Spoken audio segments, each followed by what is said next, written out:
Hello guys, मेरा नाम राम है और आज हम रिपेयर मेंटेनेंस ऑफ बिल्डिंग का ये चैप्टर नंबर 4 पढ़ रहे हैं। तो चैप्टर नंबर 4 में हमने पढ़ लिया था अभी तक, जहाँ यहाँ तक कि बिल्डिंग में डिफेक्ट्स आने वाले के मेन रीजंस बता दिए थे, कॉजेज़ देख लिए थे। क्या क्या कॉजेज़ थे जो कि हम पिछले लेक्चर में डिस्कस कर लिए थे। मेन डिफेक्ट्स आते हैं, रीज़न होते हैं। पहला चीज़ होता है डैम्पनेस, ठीक है, पहला पढ़ा था डैम्पनेस। दूसरा मूवमेंट, उसके बाद में नेक्स्ट था हमारा इन्वायरमेंटल अफेक्ट, ठीक है।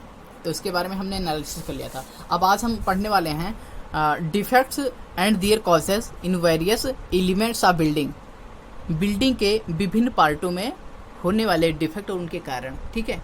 तो इसको आज हम एक एक करके एनालिसिस करने आते हैं। तो इसके अगर बात करें तो कि बिल्डिंग के एलिमेंट्स क्या होते हैं, बिल्डिंग के पार्ट्स कौन कौन से होते हैं। तो पहली चीज़ हो गई तो फाउंडेशन, ठीक है, नीचे से चलेंगे। फाउंडेशन, फिर बेसमेंट, फिर वॉल यानी दीवार, कॉलम एंड बीम्स, ठीक है, roof and traces, joinery and decorative या protective finishes.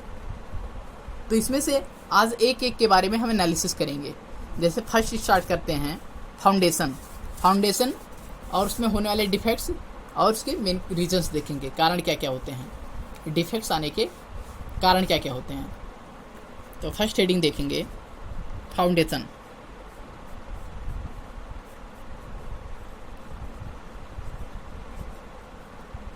Foundation means new, ठीक है। तो फाउंडेशन में यानी न्यू में कौन कौन से डिफेक्ट आते हैं जनरली करके तो देखेंगे। हमारे इसमें डिफेक्ट जो आते हैं, पहली चीज़ तो हुई न्यू होता है, देखते हैं सेटलमेंट हो जाता है, हो सकता है एक्सेस सेटलमेंट, यानी कि बहुत ज़्यादा सेटलमेंट हो गया हो, यानी निषेधन जिसे कहते हैं, सेटल मीन्स निषेधन। या हो सकता है डिफरेंशियल सेटलमेंट, यानी जो सेटलमेंट हुआ है यानी कि अलग अलग जगहों पर अलग अलग हुआ है, ठीक है, कहीं कम, कहीं किसी जगह पर कम हुआ है, कहीं ज़्यादा हुआ है, ठीक है। तो ये हो जाएगा डिफरेंशियल सेटलमेंट। हो सकता है इसमें क्रैक्स भी जनरेट हो सकते हैं, ठीक है, क्रैक्स भी जनरेट हो जाता है जनरली। तो हम देखते हैं फर्स्टली डिफेक्ट्स के बारे में, कौन कौन से डिफेक्ट्स इसमें हमको देखने को मिलते हैं। तो इसमें मेनली दो डिफेक्ट्स देखने को मिलते हैं। पहला चीज़ है एक्सेस सेटलमेंट, यानी ज़्यादा निषेधन हो गया हो, या डिफरेंशियल सेटलमेंट।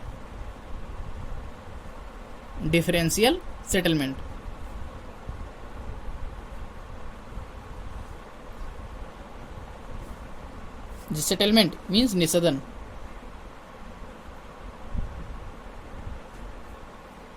सेकेंड चीज़ है, इसमें हो सकता है क्रैक्स देखने को मिलता है। क्रैक्स होता है जिससे हमें पता चलता है कि फाउंडेशन फेलियर का, ठीक है, क्रैक्स या फेलियर या फ्रैक्चर, ठीक है। इसके रीजंस क्या होते हैं, इसके अब हम कारण के बारे में पता करेंगे कि कौन कौन से काजेज हैं जिसकी वजह से डिफेक्ट्स ये जनरेट हुए हैं किसमें, फाउंडेशन में, ठीक है। तो इसके विभिन्न कारण हो सकते हैं। पहला चीज़ तो हो सकता है ओवरलोडिंग, ओवरलोडिंग की वजह से सेटलमेंट हो गया हो, ठीक है। हो सकता है इसमें जो बियरिंग कैपेसिटी बनाई गई थी, यानी जिस बियरिंग कैपेसिटी की बनाई गई थी उससे ज़्यादा लोड इस पर बना दिया गया हो, यानी कि excess number of storey building, यानी जितनी नीड नहीं थी, जितनी हमको जितने के लिए नींव तैयार किए थे जितने बियरिंग कैपेसिटी से, उससे ज़्यादा इस पर लोड आ गया हो, ठीक है। तो दूसरा कारण ये हो सकता है कि जो अपर्याप्त विड्थ और इसकी अनएडिक्वेट डेप्थ हो गया हो, यानी कि जो डेप्थ है अपर्याप्त हो, इनएडिक्वेट मात्रा में इसकी डेप्थ हो, यानी सेकेंड चीज़ देखेंगे अब हम कॉजेज में कि इसके कारण क्या क्या हैं। ये डिफेक्ट्स जो जनरेट हुए हैं फाउंडेशन में, उसके मेन कारण क्या क्या हो सकते हैं। तो फर्स्टली देखेंगे, इसमें हो सकता है ओवरलोडिंग, ड्यू टू ओवरलोडिंग, यानी ओवरलोडिंग। सेकेंड चीज़ हो सकता है, पहला चीज़ होगा ओवरलोडिंग, ठीक है।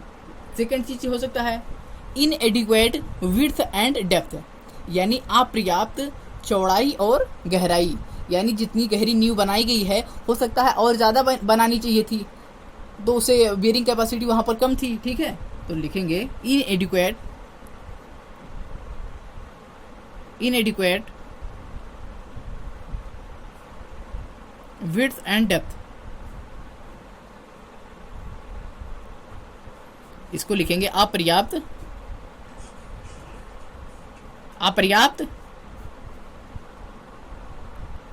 चौड़ाई और गहराई।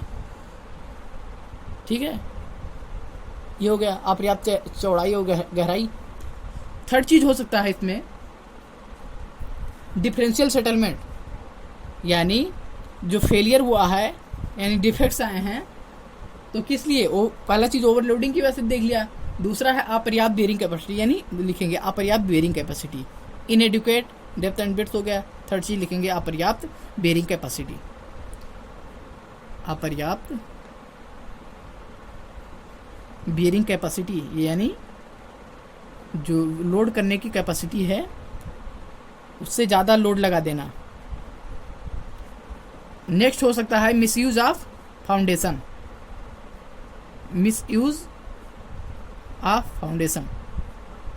यानी नींव का मिसयूज करना। नींव का मिसयूज ऐसे हो सकता है जैसे कि कोई भी मान लो हम एक या G+1 बिल्डिंग के लिए हम फाउंडेशन को बनाए थे कि इतनी ही वियर करानी है हमको लोड को, लेकिन उस पर हम बना दें G+10 या G+9 means something extra story building बना देना। ठीक है, तो जो एक्स्ट्रा स्टोरी बिल्डिंग यानी एक्स्ट्रा मंजिला घर बना देते हैं तो क्या होगा उसमें क्या होगा, बेयरिंग कैपेसिटी तो कम ही बनाई गई थी ना, लेकिन एक्स्ट्रा जो बना दिए हो क्या कहते हैं मंजिल उस पर फाउंडेशन कर दिए हो तो क्या होगा, उसमें उसका डिफेक्ट ही तो क्रिएट करेगा, कारण तो बनेगा उसका एक डिफेक्ट आने का, तो ये भी एक प्रकार का डिफेक्ट आने का कारण हो सकता है। तो क्या हो गया मिसयूज ऑफ फाउंडेशन, यानी नींव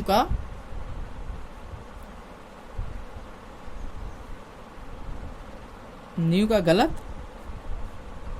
उपयोग। नींव के गलत उपयोग में क्या गया, देखो बताया भी कि नींव के गलत उपयोग में आ गया कि जैसे कि जितने मंजिले बिल्डिंग के लिए नींव बनाई तैयार की गई थी उससे ज़्यादा उस पर लोड क्या कहते हैं, या उस पर उसके ऊपर दूसरा यानी जितने मंजिले के लिए बनाई गई थी वो क्या कहते हैं नींव, उससे ज़्यादा उस पर फ्लोर तैयार कर देना, यानी मंजिला स्टोरी बिल्डिंग तैयार कर देना। ठीक है, इसके बाद में अगला चीज़ हो सकता है कि उसके नींव के आसपास पेड़ पौधों का उगना। ठीक है, नींव के आसपास जो पेड़ पौधे उग जाते हैं उससे भी क्या होती है, इसमें एक प्रकार का डिफेक्ट जनरेट होता है। उसका कारण होता है यही, नींव के आसपास पेड़ का ग्रोथ होना, पेड़ पौधों का ग्रोथ होना, पेड़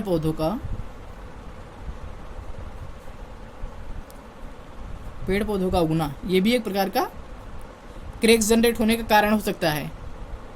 नेक्स्ट देखेंगे, हो सकता है जहाँ पर नींव तैयार की गई है वहाँ पर हो सकता है टनलिंग की वजह से, ड्रेनेज की वजह से क्या होता है, यानी जहाँ पर नींव तैयार की गई है उसके आसपास ड्रेनेज प्रोवाइड की गई है, तो ड्रेनेज की वजह से तो उसमें एक प्रकार का क्रिएट करेगा डिफेक्ट।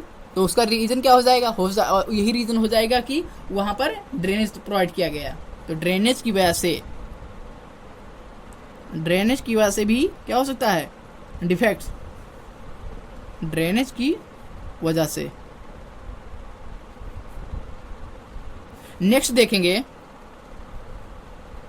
नेक्स्ट हो सकता है टनलिंग की वजह से या वाइब्रेशन की वजह से, जो मशीनरी है या जो भी काम कराया जा रहा है तो उन मशीनरी की वजह से क्या होता है वाइब्रेशन होता है, तो उसमें नींव में हो सकता है क्रैक्स जनरेट कर जाए, तो वो क्या हो जाएगा रीजन उसका हो जाएगा vibration due to machinery. Machine की वजह से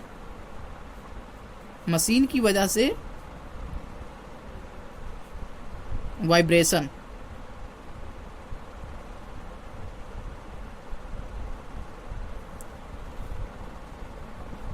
वाइब्रेशन की वजह से, ठीक है।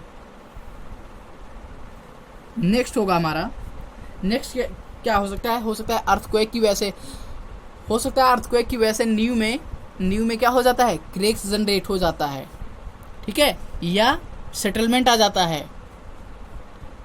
तो क्या लिखेंगे? नेक्स्ट अर्थक्वेक, भूकंप।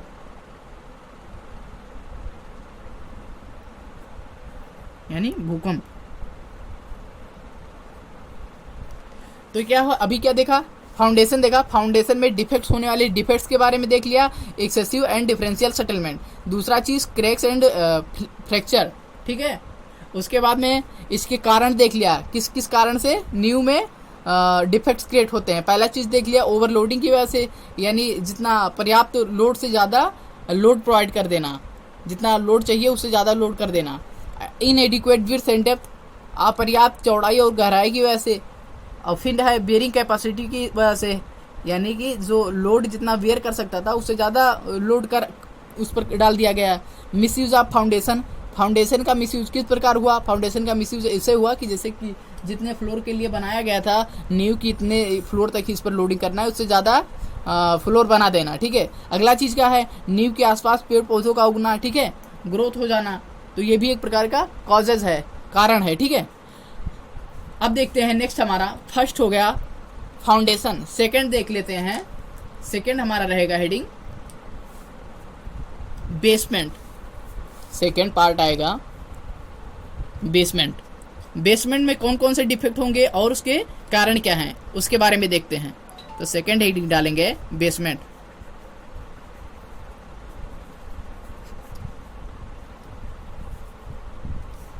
ठीक है, तो बेसमेंट में देख लेते हैं कौन कौन से मेन डिफेक्ट्स क्रिएट होते हैं। बेसमेंट में लगभग अलग अलग टाइप्स के क्रिएट होते हैं डिफेक्ट्स, जो कि निम्न हैं। जैसे कि क्या क्या हो सकते हैं? क्रैक्स जनरेट होना, ठीक है, क्रैक्स जनरेट होना, वर्टिकल एंड इंक्लाइंड क्रैक्स हो सकता है, ठीक है। हो सकता है जो वॉल में क्रैक्स जनरेट हो रहा है हॉरिजॉन्टल या डायगोनल क्रैक्स हो सकता है, ठीक है। तो ये निम्न प्रकार के हैं, लिख लेंगे उनको पहले। क्रैक्स इन राफ्ट स्लैब, ठीक है। नेक्स्ट होगा, इसके बाद में नेक्स्ट होगा हमारा क्या बताया भाई? Vertical cracks in raft wall, vertical cracks in raft wall.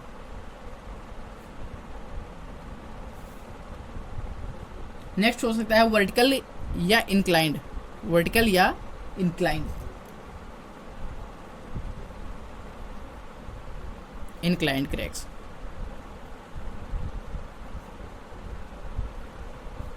In wall. अगला हो सकता है हॉरिजॉन्टल या डायगोनल, हॉरिजॉन्टल या डायगोनल।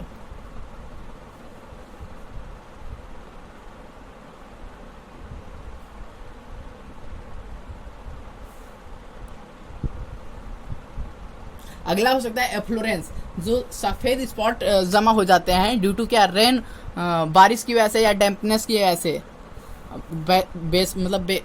डैम्पनेस की वजह से या बारिश की वजह से सफ़ेद से बिल्डिंग्स में दिखाई देने लगते हैं एक स्पॉट जैसे, सफ़ेद पाउडर जैसे। तो फिर क्या होते हैं वो? एफ्लोरेंस,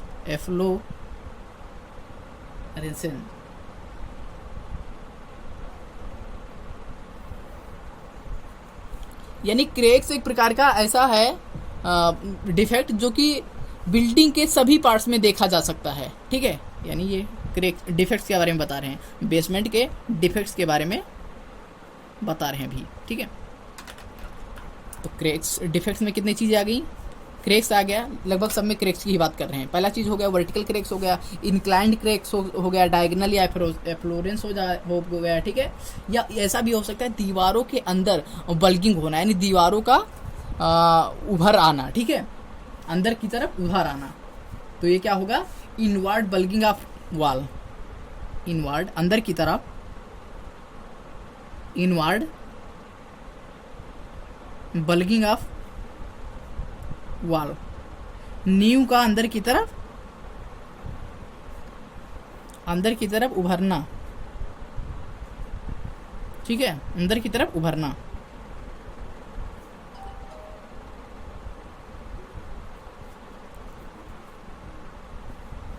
राफ्ट स्लैब में क्रैक्स जनरेट होना, वर्टिकल क्रैक्स होना किसमें, राफ्ट वॉल में, वर्टिकल या इंक्लाइंड होना किसमें, वॉल में, राफ्ट वॉल में, ठीक है। तो ये सब हो गए डिफेक्ट्स।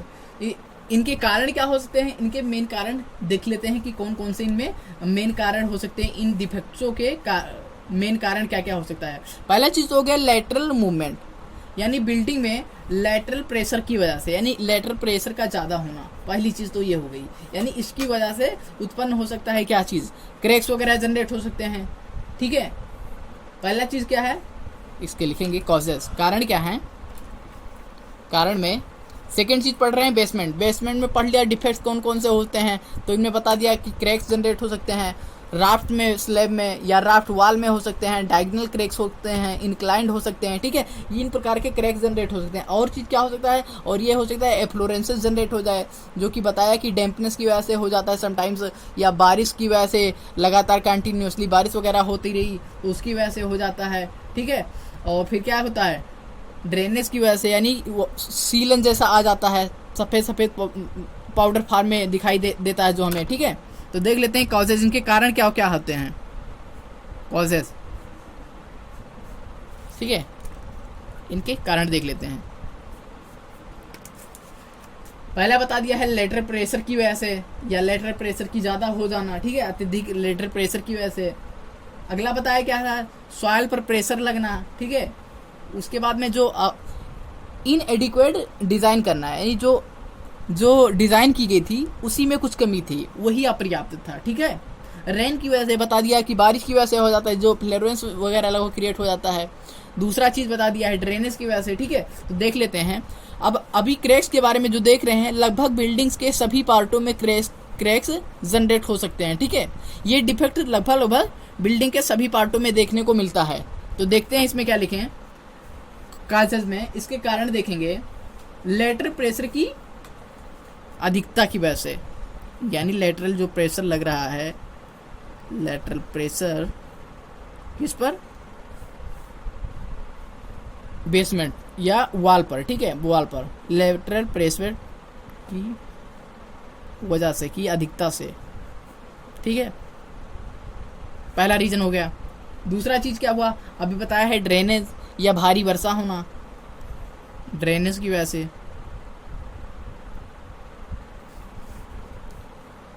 नेक्स्ट बताया है हाईवी रेन की वजह से, हैवी रेन की वजह से, ठीक है।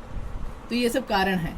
हो सकता है कि क्वालिटी जो मटेरियल यूज़ किया गया था उसी में ही कुछ कमी रही थी, यानी जो क्वालिटी थी वो पुअर क्वालिटी की थी, जो यूज़ किए थे उसमें मटेरियल, तो पुअर क्वालिटी मटेरियल यूज़ किए थे, या टेक्निक जो थी पुअर क्वालिटी थी, पुअर क्वालिटी मटेरियल, ठीक है। जो मटेरियल हम यूज़ किए वो पुअर क्वालिटी की थी, या टेक्निक,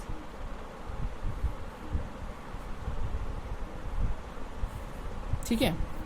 नेक्स्ट देखेंगे, नेक्स्ट हमारा हो सकता है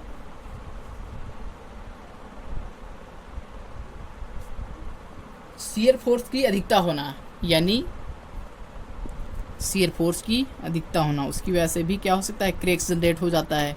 शियर फोर्स की अधिकता होना,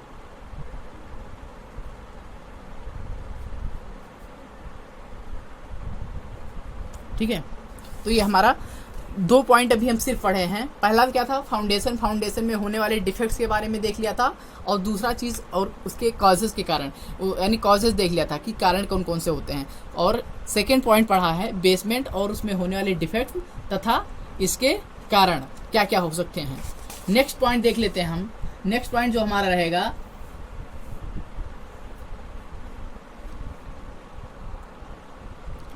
तो अब थर्ड पॉइंट देखने वाले हैं। अभी तक क्या देखा, फाउंडेशन और दूसरा बेसमेंट। थर्ड पॉइंट हमारा होगा डीपीसी, डैम प्रूफ कोर्स।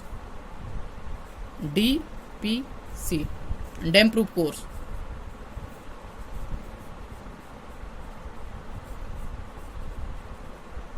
ठीक है, तो डीपीसी के बारे में देख लेते हैं। इसमें कॉजेज जो होते हैं, मेन कॉजेज होता है, मेन डिफेक्ट्स होते हैं, जो डिफेक्ट्स जो क्रिएट होता है, मेन डिफेक्ट होता है, पहला चीज तो बता दिया है, लगभग कॉमन होता है। क्या चीज, क्रैक्स। सभी मेंबर में, बिल्डिंग के सभी मेंबर्स में लगभग ही क्रैक्स आता ही आता है। ठीक है, मींस क्रैक्स जनरेट हो सकता है, ये डिफेक्ट्स हो सकता है सभी मेंबरों में, देखने को मिलता है। ठीक है, दूसरा चीज है राइजिंग डैम्पनेस, यानी सीलन का बढ़ना।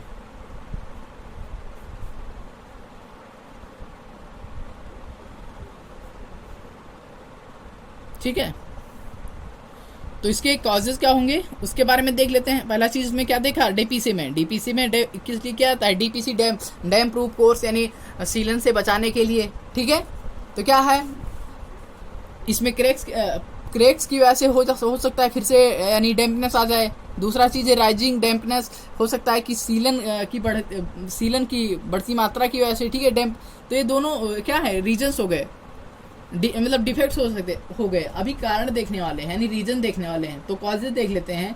हो सकता है इसमें क्या, किस रीजन से हो सकता है। पहली चीज तो हो सकता है कि क्वालिटी, मटेरियल की जो क्वालिटी यूज करी है वो पुअर क्वालिटी की हो या सस्ती क्वालिटी की हो, यानी जो ज्यादा दिन तक टिकने वाला ना हो। दूसरा चीज हो सकता है पुअर कंस्ट्रक्शन टेक्निक, जो कंस्ट्रक्शन टेक्निक हमने अपनाया वही ठीक नहीं थी। ठीक है, और अगला हो सकता है failure of dampness of system, जो डैम प्रूफ किया गया था, यानी जो डैम प्रूफिंग किया गया था उसी में ही फेलियर हो गया हो, उसी पद्धति में यानी सिस्टम में ही कुछ गड़बड़ी रही हो सकता। और फिर नेक्स्ट क्या हो सकता है, प्लिंथ लेवल इनएडिक्वेट प्लिंथ लेवल, जो प्लिंथ लेवल होनी चाहिए वो पर्याप्त नहीं है, यानी अपर्याप्त, क्या है, अपर्याप्त प्लिंथ लेवल। ठीक है, इम्प्रॉपर लेवल ऑफ फ्लोर, जो फर्श की है, फ्लोर की जो लेवल है वही इम्प्रॉपर है, ठीक से नहीं है। ठीक है, एक्सेसिव लोडिंग, हो सकता है ज़्यादा लोडिंग कर दी गई हो तो क्रैक्स वगैरह जनरेट हो गए हों। क्रैक्स जनरेट हो गए तो ये एक प्रकार का डिफेक्ट है, डिफेक्ट्स के कारण हो गया क्या, एक्सेसिव लोड। ठीक है, या ओवरलोडिंग। नेक्स्ट क्या हो सकता है श्रिंकेज। कंक्रीट में अक्सर श्रिंकेज होता है। ठीक है, तो श्रिंकेज की वजह से नेक्स्ट कारण हो सकता है। उसके बाद में अगला क्या हो सकता है, अगला हो सकता है कि इम्प्रॉपर डिज़ाइन ऑफ डीपीसी की जो डिज़ाइन करी गई थी वो इम्प्रॉपर डिज़ाइन यानी प्रॉपर डिज़ाइन नहीं की गई। फिजिकल लोडिंग बाय इम्पैक्ट, इसकी वजह से हो सकता है। तो इसमें हम देख लेते हैं कॉजेज में। फर्स्ट लिख लेते हैं पुअर क्वालिटी ऑफ मटेरियल। इसका पहला मेन कारण हो सकता है पुअर क्वालिटी ऑफ मटेरियल, जो मटेरियल यूज किया गया, पुअर क्वालिटी ऑफ मटेरियल, सामग्री जो यूज करी गई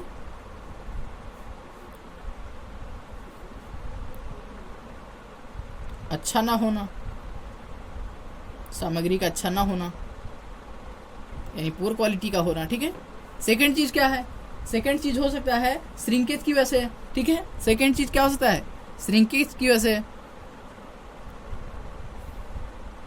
नेक्स्ट क्या बताया, इनएडिक्वेट प्लिंथ लेवल, जो प्लिंथ लेवल प्रोवाइड करी गई वो अपर्याप्त है, इनएडिक्वेट है। इनएडिक्वेट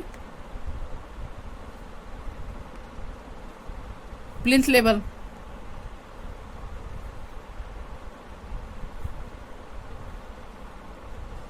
अपर्याप्त प्लिंथ लेवल। ठीक है, नेक्स्ट क्या हो सकता है, नेक्स्ट हो सकता है improper level of floor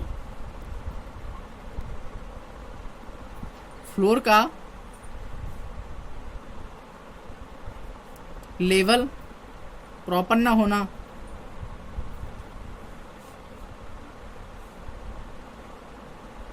next reason क्या, नेक्स्ट कॉज क्या हो सकता है जो डिज़ाइन की गई थी डीपीसी की वो इनएडिक्वेट हो, यानी जो इम्प्रॉपर हो, यानी अच्छे से डिज़ाइन ना की गई हो।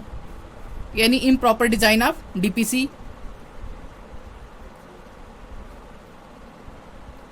Improper design of DPC.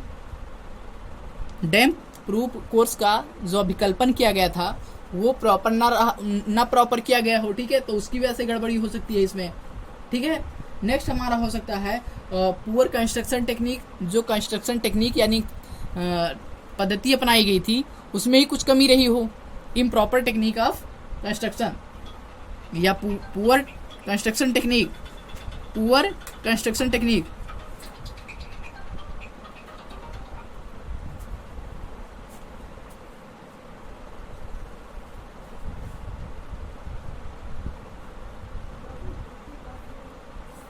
Next क्या हो सकता है, फेलियर ऑफ डीपीसी, यानी डैम प्रूफ, जो डैम प्रूफ की गई थी उसी में ही कुछ फेलियर हो गई हो, यानी failure of dam proof system.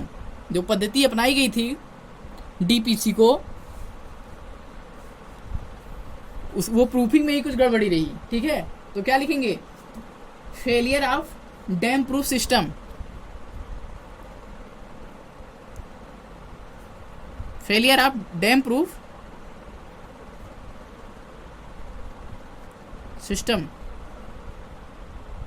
ठीक है।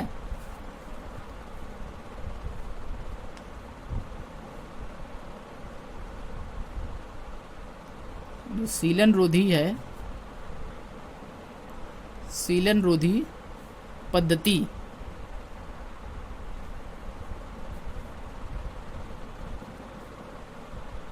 का असफल होना, ठीक है। पुअर टेक्निक कंस्ट्रक्शन टेक्निक, ठीक है। तो पुअर कंस्ट्रक्शन टेक्निक, तो ये हो गए हमारे तीन पार्ट आज हम पढ़े हैं, बिल्डिंग के 3 पार्ट पढ़े हैं, जिसमें से कि डिफेक्ट्स, होने वाले डिफेक्ट्स और उनके कारणों के बारे में देखा है। पहला क्या था, पहला था फाउंडेशन लेवल में कौन कौन से डिफेक्ट होते हैं क्रिएट, वो उसके बारे में देखा था कि एक्सेस डिफरेंशियल लोड हो सकता है या एक्सेस लोड हो सकता है। और दूसरा क्या था, पढ़ा था दूसरा क्रैक्स एंड फ्रैक्चर। इसके कारण देख लिए थे, ओवरलोडिंग की वजह से हो सकता है, इनएडिक्वेट मात्रा में डेप्थ और बिट्स का प्रोवाइड करना हो सकता है, बेयरिंग कैपेसिटी की वजह से हो गया हो फेलियर, ठीक है। तो इन सबको पढ़ लिया था फाउंडेशन में। दूसरा चीज़ था हमारा बेसमेंट को पढ़ लिया था, बेसमेंट में होने वाले डिफेक्ट्स और इसमें इसके कॉजेज, कारण क्या क्या होते हैं, इसके बारे में देख लिया था। थर्ड पॉइंट हमने देखा था डीपीसी, डैम प्रूफ कोर्स में, डैम प्रूफ कोर्स में कौन कौन से डिफेक्ट्स होते हैं और इसमें होने वाले कारण उनके, ठीक है। इसके बारे में देखा था डीपीसी के बारे में, ठीक है। तो नेक्स्ट लेक्चर में इसी के जस्ट आगे, यानी हम कौन सा पॉइंट स्टार्ट करेंगे, हम स्टार्ट करेंगे नेक्स्ट लेक्चर में, हम स्टार्ट करेंगे कॉलम, ठीक है। पहला चीज़ पढ़ा फाउंडेशन, दूसरा पढ़ लिया बेसमेंट, थर्ड पढ़ेंगे कॉलम, उसके बाद में पढ़ेंगे बीम, ठीक है। तो फोर्थ में हम पढ़ने वाले हैं कॉलम।